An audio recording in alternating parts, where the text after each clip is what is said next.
You're putting in a lot of effort, but you're not making any progress.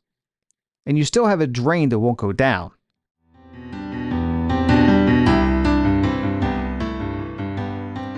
Hey, this is Mike from Catholic Treehouse, and I'd like to welcome you to episode 57 of the Saint in Progress podcast, your source for inspiration, information, and directions for your soul's journey back home to the Father's house. So let me tell you, I've got a crazy problem. There seems to be this issue with me and water leaks and all that. You see, there's so many times that this has happened, it's become a running joke in our family. Every time there's something good and holy going on, be prepared for a water problem. So, it could be a mystery leak that causes wet floorboards in the car. It could be the roof of the house. It could be a drain backup, whatever. Okay, here's a couple quick stories. A couple years ago on Palm Sunday, we come home from Mass and we're sitting there in the dining room and something sounds weird in the basement below us, like a loud motor running or something, and something else along with it, some other sound we couldn't really place. So I go downstairs and the sound has stopped, but everything in the corner of the laundry room was wet. And I'm not talking just on the floor. I'm talking the tops of things, furniture, boxes, the walls, all this. I'm like, what the heck is going on? And as I'm trying to figure it out, whoosh, the sump pump comes on and a fountain of water sprays up like all over everything. So what happened was the outlet pipe from the sump pump, well, there's a rubber fitting connecting the short pipe from the sump pump to the longer pipe that actually goes out of the house. And somehow it had worked itself free and come disconnected. Totally random, just coincidence that it happened on Palm Sunday, right? Okay, so here's another one. About 5 years ago, this one Saturday morning, I go to the Sacred Heart Congress here in Columbus, and there were a couple speakers in Mass, and the whole morning was dedicated to the Sacred Heart, right? Well, while I'm there, my wife texts me that there's a leak in the basement. And then I come home, and water is dripping from a water pipe that hadn't been touched since we remodeled the kitchen like 10 years prior. And it's not some place where there's like vibration that's going to, vibrate something loose, whatever. It just decided that day, at that time, it was going to start leaking. Maybe just a coincidence. Okay, well, here's another one. And again, I have a lot of stories, but I'm just picking a couple. Okay, so this past Tuesday, we're making roasted red pepper pesto for the annual hoagie sale that we have with the Knights of Columbus. Now, if you're not from Pittsburgh or Philly or those parts of the country and you're wondering what the heck is a hoagie, it's a sub, a grinder, whatever your area of the country happens to call it. So anyways, no sooner do I open the first can of roasted red peppers than I hear the water alarm going off in the basement. Because we have these alarms put on places that tend to back up because, well, we have water problems on a frequent basis. So I go downstairs and sure enough, the drain backed up. And that line in particular was the line to the kitchen sink where I needed to prep the roasted red pepper pesto. It also ties into the second floor bathroom. So we had to do some workarounds, but we made it work. And that night I spent, a couple hours trying to snake out the drain. I had become a bit of an expert. Having, a wife with beautiful curly hair and two daughters with long, beautiful hair, I have to, become an expert at these things, right? Despite all the black gunk and the smell and everything else, I can usually get it done pretty quick. But I ran 25 feet of snake down that drain, could not get the thing free. Okay, so all right, fine. I'll pack it up for tonight. I'll get cleaned up, and we'll give it another crack tomorrow, I said. So the next morning, everyone has to use the first floor bathroom and not the second floor bathroom. We can't run the dishwasher. We can't use the sink in the kitchen. So a little bit of inconvenience, but nothing we can't live through for a day or two, right?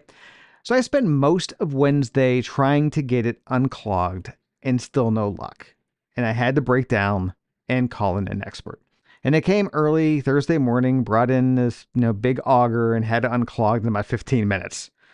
In the process, he also told me a few tricks of the trade, so I hopefully won't have to call him again. Now, my wallet is $185 later, but the water is going down the drain and we can do dishes and use the second floor bath and shower again. So what's all this have to do with the spiritual life? Why am I talking about my water problems and drains and everything else on the Saint in Progress podcast? Excellent question. We have a very DIY mindset in this country. It's that rugged individualism that some politicians throw shade on. In general, the rugged individualism DIY mindset is a good thing. But when it comes to the spiritual life, it can become a problem if you let it.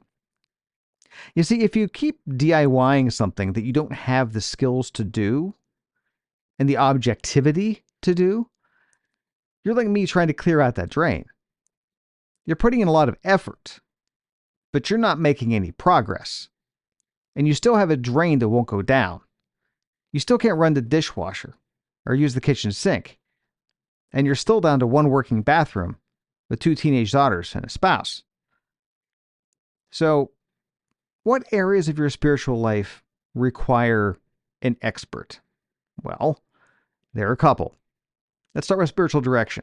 If you're listening to this show for any length of time, you know that this is a personal thing that I like to hammer home, is having a good spiritual director. You know, that is something that you just cannot DIY. St. Bernard of Clairvaux said that anyone who takes himself for his own spiritual director is the disciple of a fool. Everyone needs a solid spiritual director. You need someone who can point out your faults and be honest and frank with you and tell you the objective, painful truths that you need to hear in order to grow in the spiritual life. You need someone who's not just going to take your side all the time. Because if they take your side all the time, they're not being objective. Another place in the spiritual life that you can't DIY is confession. Now, that's a big sticking point for some people, Catholics and Protestants alike. Well, I just confess my sins to God. Okay. Show me where in the Bible it says, just confess your sins to God. The Jews didn't practice that. Jesus never said that.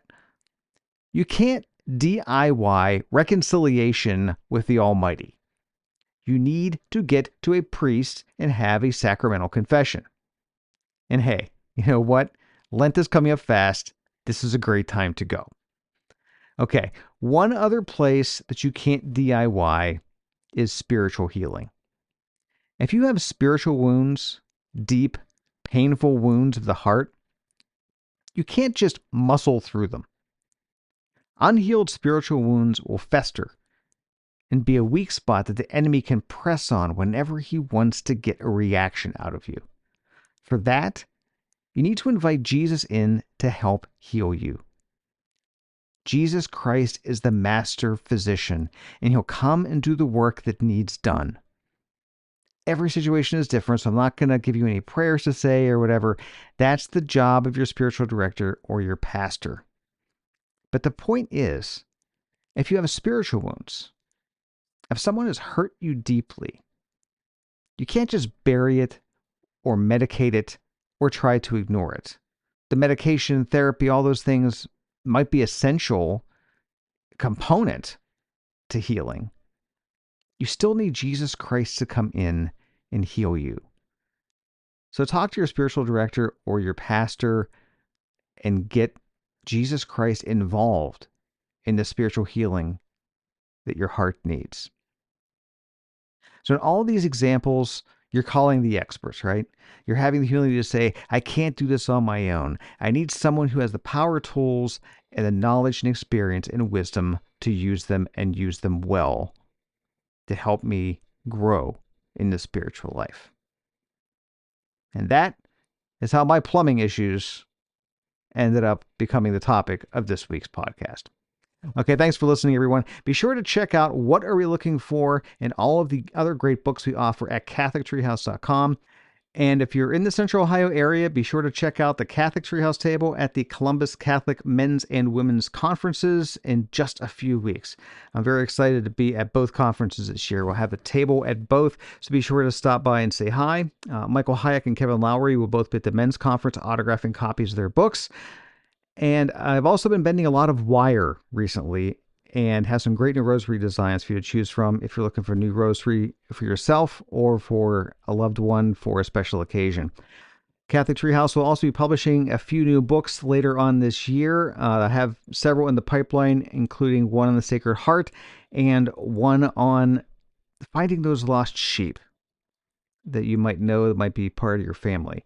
So be sure to subscribe either this podcast or over at Substack at catholictreehouse.substack.com, where you can not only subscribe, but also be a paid subscriber and support this show and help me pay for things like water problems. You can also go to catholictreehouse.com and subscribe to the mailing list there as well to be notified of all the great new stuff that we have coming out.